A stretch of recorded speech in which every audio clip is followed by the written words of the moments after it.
Decisions have consequences.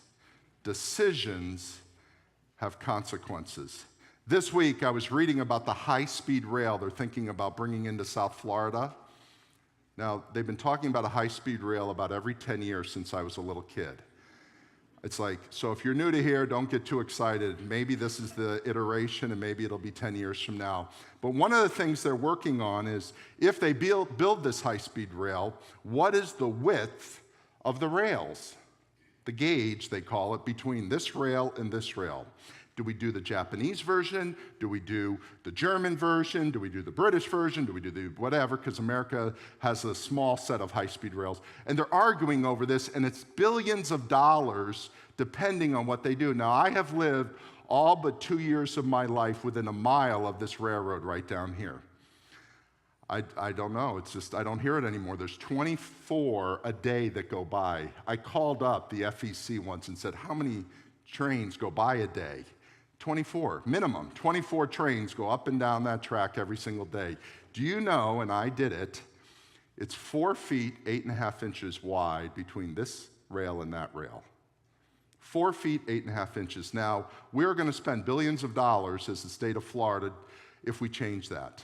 Why is it 4 feet, 8.5 inches wide? Because Henry Flagler brought the railroad in 1896, and he determined it would be 4 feet, 8.5 inches wide in 1896. Why did he do that?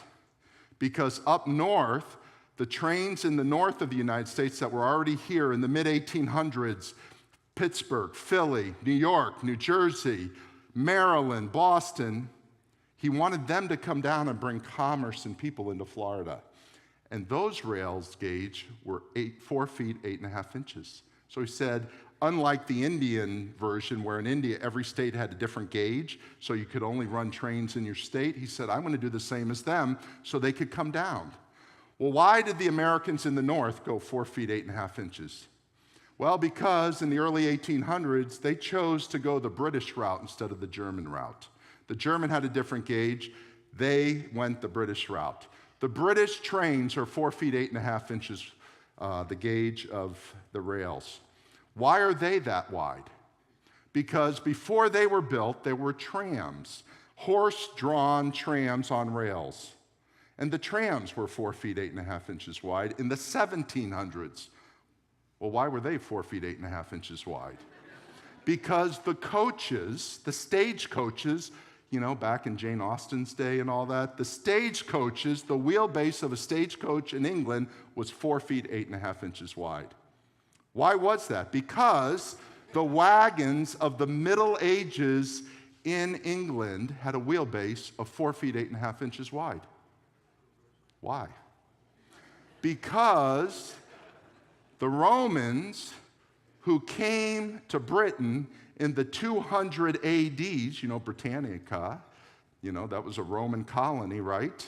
They built roads, and the wheelbases of their wagons were 4 feet, 8.5 inches wide.